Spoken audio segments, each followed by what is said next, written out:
IT ವಿಚಾರಣೆಯಿಂದ ಖಿನ್ನತೆಗೆ ಒಳಗಾಗಿದ್ರ ರಾಯ್ ಅಂತಕ್ಕಂಥ ಇನ್ನೊಂದು ಅನುಮಾನ ಮೂಡ್ತಾ ಇದೆ. ಆತ್ಮಹತ್ಯೆ ಮಾಡಿಕೊಂಡ ದಿನವೂ ಕೂಡ ಅವರೇನಾದರೂ ಚಿಕಿತ್ಸೆ ಪಡ್ಕೊಂಡಿದ್ರಾ? ಜಯನಗರದ ಖಾಸಗಿ ಆಸ್ಪತ್ರೆಯಲ್ಲಿ ಚಿಕಿತ್ಸೆ ಪಡಿತಾ ಇದ್ರಂತೆ CJ ರಾಯ್.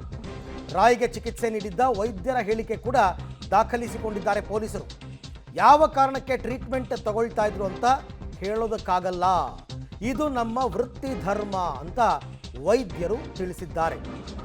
ಅಂದರೆ ಮಾನಸಿಕ ಖಿನ್ನತೆಯಿಂದಾಗಿ ಅವರೇನಾದರೂ ಬಳಲ್ತಾ ಇದ್ರಾ, ಸೈಕಿಯಾಟ್ರಿಸ್ಟ್ ಹತ್ರ ಅವ್ರೇನಾದರೂ ಟ್ರೀಟ್ಮೆಂಟ್ ತಗೋತಾ ಇದ್ರಾ, ಅಥವಾ ಒಂದು ಕೌನ್ಸಿಲಿಂಗ್ ಅಂತ ಏನಾದರೂ ಮಾಡ್ಕೊಂಡಿದ್ರಾ?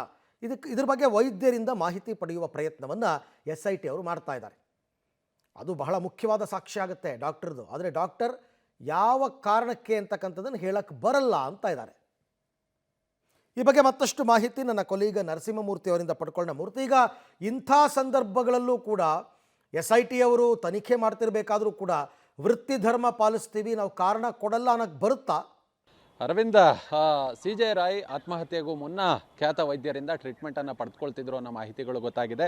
ಯಾವಾಗ SIT ಅಧಿಕಾರಿಗಳು ವಿಚಾರಣೆಯನ್ನು ನಡೆಸಬೇಕು ಅನ್ನೋ ನಿಟ್ಟಿನಲ್ಲಿ ಆ ವೈದ್ಯರನ್ನು ಸಂಪರ್ಕ ಮಾಡಿದಂತಹ ಸಂದರ್ಭದಲ್ಲಿ ವೈದ್ಯರು ಹೌದು ಟ್ರೀಟ್ಮೆಂಟನ್ನು ಕೊಡ್ತಿದ್ದಂತಹದ್ದು ನಿಜ. ಯಾಕಂತೇಳಿದ್ರೆ ಕಳೆದ ಕೆಲ ತಿಂಗಳಿನಿಂದ CJ ರಾಯ್ ಅವರ ಬಳಿ ಟ್ರೀಟ್ಮೆಂಟನ್ನು ತೆಗೆದುಕೊಳ್ತಿದ್ದಾರೆ. ಆ ಸಂಬಂಧ ಮಾನಸಿಕ ಖಿನ್ನತೆ ಏನಿದೆ, ಆ ಖಿನ್ನತೆಯಿಂದ ಹೊರಬರೋದಕ್ಕೆ ಒಂದಷ್ಟು ಟ್ಯಾಬ್ಲೆಟ್ಗಳನ್ನು ತೆಗೆದುಕೊಳ್ಳುವ ಕೆಲಸವನ್ನು, ವೈದ್ಯರ ಶಿಫಾರಸಿನಂತೆ ಆ ಒಂದು ಮೆಡಿಸಿನ್ಗಳನ್ನು ತೆಗೆದುಕೊಳ್ಳುವ ಕೆಲಸವನ್ನು ಮಾಡ್ತಿದ್ದಾರೆ. ಮತ್ತು ಅವತ್ತು ಆತ್ಮಹತ್ಯೆಗೂ ಮುನ್ನ ಕೂಡ ವೈದ್ಯರ ಬಳಿ ಹೋಗಿದ್ರು ಅನ್ನೋ ಮಾಹಿತಿಗಳು ಕೂಡ ಲಭ್ಯವಾಗ್ತಿದೆ. ಮತ್ತು ಈ ಒಂದು ವಿಚಾರವನ್ನು ಹೊರಗೆ ಯಾಕೆ ಹೇಳಲಿಲ್ಲ ಅಂತೇಳಿ SIT ಅಧಿಕಾರಿಗಳು ಕೇಳಿದಂತಹ ಸಂದರ್ಭದಲ್ಲಿ ಅದು ವೃತ್ತಿ ಧರ್ಮ, ಪ್ರೊಫೆಷನಲ್ ಎಥಿಕ್ಸ್, ಹಾಗೆ ಹೊರಗಡೆ ಬಿಟ್ಕೊಡೋದಕ್ಕೆ ಸಾಧ್ಯವಿಲ್ಲ ಅನ್ನೋ ಮಟ್ಟಿಗೆ ವೈದ್ಯರು ಅಭಿಪ್ರಾಯವನ್ನು ಪಟ್ಟಂತೆ ಕಂಡು ಬರ್ತಿದೆ. ಕಾರಣ ಅದು ಯಾರು ರೋಗಿ ಇರ್ತಾನೋ ಮತ್ತು ವೈದ್ಯರು ಇರ್ತಾರೋ ಅವರ ಸಂಬಂಧ, ಮತ್ತು ವೈದ್ಯನ ರೋಗಿಯಾದವನ ಒಂದಷ್ಟು ಕಾಯಿಲೆಗಳೇನಿರುತ್ತೆ ಅದನ್ನು ಹೊರ ಪ್ರಪಂಚಕ್ಕೆ ಹೇಳಬಾರ್ದು, ಅದು ವೈದ್ಯಕೀಯ ನಿಯಮ. ಹೀಗಾಗಿಯೇ ವೈದ್ಯರು ಎಲ್ಲೂ ಕೂಡ ಯಾವ ಕಾಯಿಲೆಯಿಂದ ಬಳಲ್ತಿದ್ರು ಈ ವಿಚಾರವಾಗಿ ಯಾವುದೇ ಮಾಹಿತಿಯನ್ನು ಹೊರಗಡೆ ಹೇಳೋದಕ್ಕೆ ಅವರು ತಯಾರಿಲ್ಲ. ಹೀಗಾಗಿಯೇ ವೈದ್ಯರ ಹೇಳಿಕೆಯನ್ನು ಇದೀಗ SIT ಅಧಿಕಾರಿಗಳು ದಾಖಲು ಮಾಡಿಕೊಂಡಿದ್ದಾರೆ ಅನ್ನೋ ಮಾಹಿತಿಗಳು